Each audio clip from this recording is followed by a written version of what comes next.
My daughter keeps talking to someone in the closet. Daddy, she's in the closet again. Those were the words that made my skin crawl.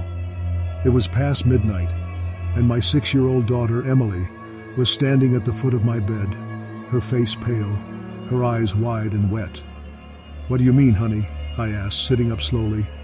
"She says she wants to come out now." I frowned. "Who says that?" Emily pointed toward her dark bedroom down the hall. "The lady in the closet." Before I could even move, the door at the end of the hall creaked open by itself. The sound was long and slow, like something old was being pushed aside. Then, from deep inside the dark room, I heard it. A whisper. It wasn't Emily's voice. It wasn't mine. It was someone else. "Come play with me." The air turned cold. I grabbed my phone and turned on the flashlight, shining it toward the hallway. The beam trembled in my hand as I took a step forward. "Stay here," I told Emily, my voice shaking. The whisper came again, louder this time. I said, "Come play." I froze. My phone's light flickered once, and then went out. The house went completely dark. It all began about 2 weeks earlier, when Emily and I moved into the new house on Birchwood Lane. I'd just gone through a rough divorce, and this little 2-bedroom home seemed like the perfect place to start over. It was quiet, had a big backyard, and most importantly, Emily loved her new room. "Daddy, it's pink," she squealed the first day we saw it. "And it has a big closet for my dolls." I smiled, watching her twirl around with excitement. "Then this is the one," I said. For the first few days, everything was normal. Emily would play with her dolls, draw pictures, and fall asleep with her nightlight glowing softly beside her bed. But then, things started to change. It began small. She started talking to herself more often. I'd hear her whispering and laughing softly in her room when no one else was around. When I asked who she was talking to, she'd just giggle and say, "My new friend." At first, I thought it was her imagination. She'd always been a creative kid, but after a few days, the laughter turned into quiet conversations that went on for hours. One afternoon, I walked past her room and stopped. She was sitting cross-legged on the floor, facing the open closet. Her dollhouse was beside her, untouched. She was whispering to the darkness inside. "Who are you talking to, sweetheart?" I asked gently. She turned and smiled. "The lady. She lives in the closet." I tried to keep my tone calm. "Oh yeah? What's her name?" Emily looked thoughtful. She said she forgot, but she remembers mine. That sent a shiver down my spine. "And what does she look like?" "She's pretty," Emily said, turning back toward the closet. "But she's sad. She says she used to have a little girl, too." I forced a smile, trying not to show how uneasy I felt. "That's nice, honey. Why don't you come help me make dinner?"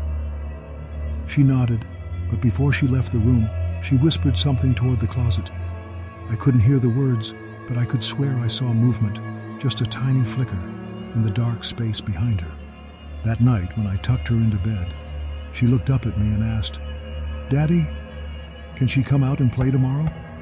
I froze. "Who?" "The lady," she said softly. "She doesn't like staying in there. She said the closet is cold." I laughed nervously, brushing her hair from her face. "No, honey. The closet is for clothes, not for people. There's no one in there." She looked at me for a long moment, her expression suddenly serious. "She doesn't like when you say that." I felt a chill crawl up my neck. "Okay," I said quietly. "Let's just go to sleep now." Later that night, after Emily had fallen asleep, I went back to her room with a flashlight. I opened the closet slowly, just to prove to myself it was empty. But the moment I did, I noticed something strange.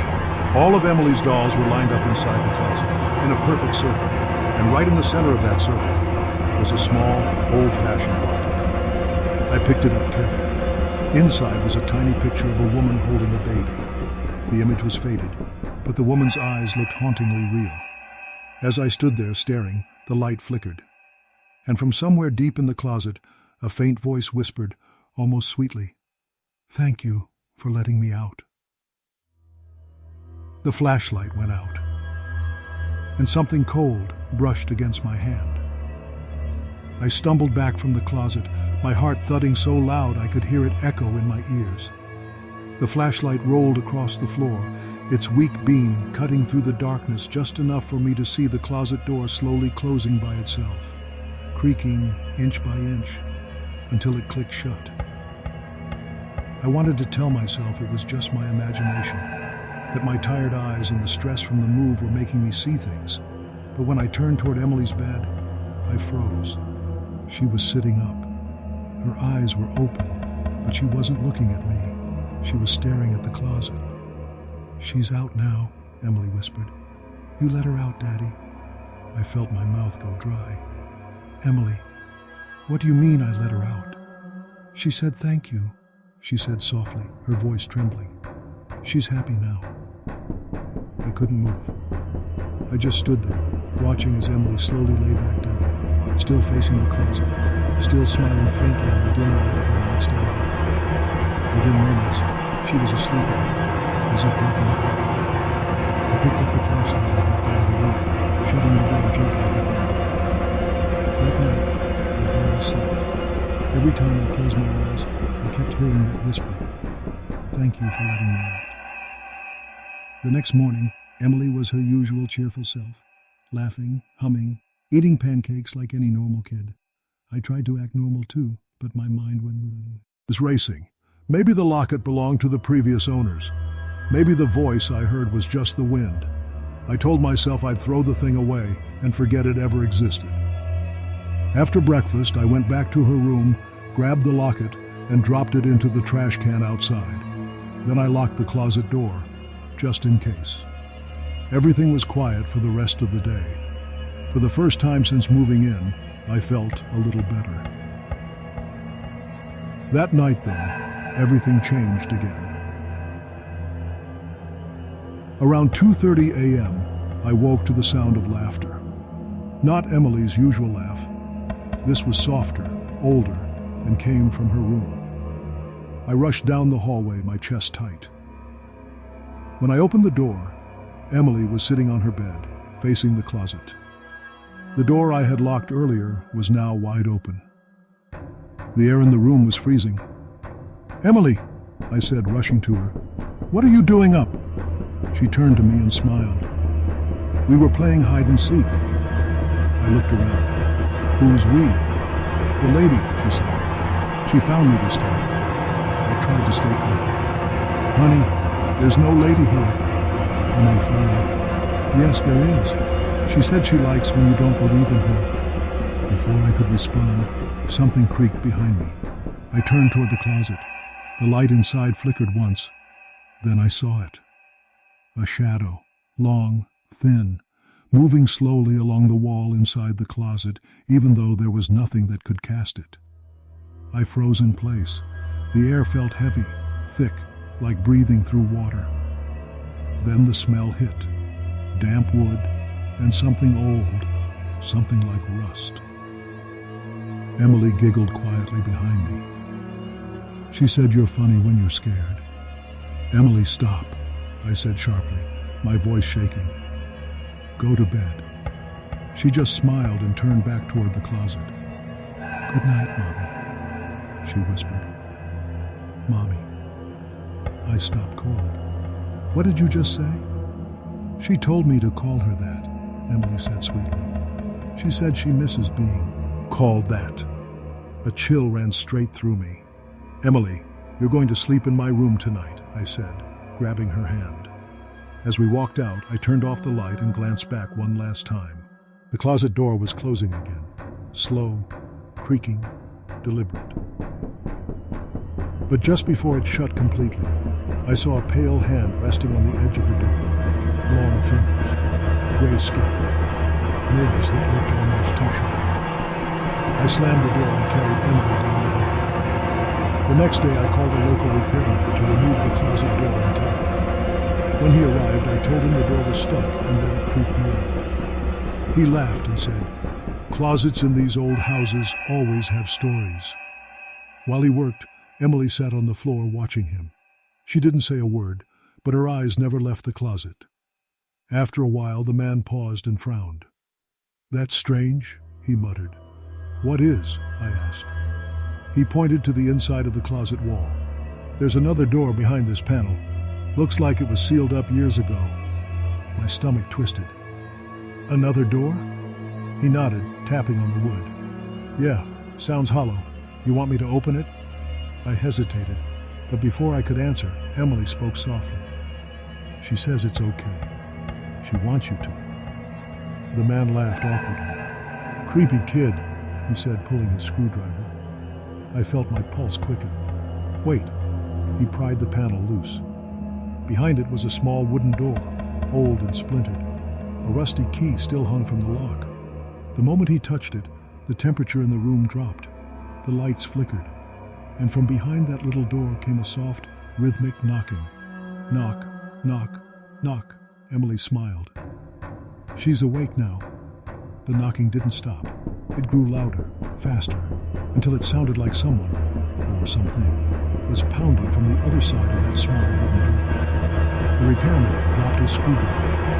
"What the hell is that?" he said, stepping back. Emily giggled quietly behind him. She sang high. I grabbed Emily's arm and pulled her behind me. My voice trembled. "Don't touch that door." But the man had already. I bent down, curiosity stronger than fear.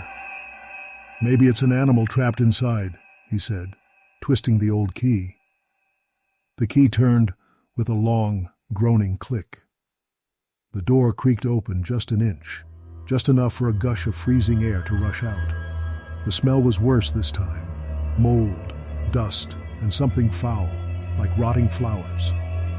The man coughed and pulled his shirt over his nose. "Geez, what is that?" Then he looked inside. His face changed. His eyes widened like he was seeing something that didn't make sense. "Oh my God, there's someone!"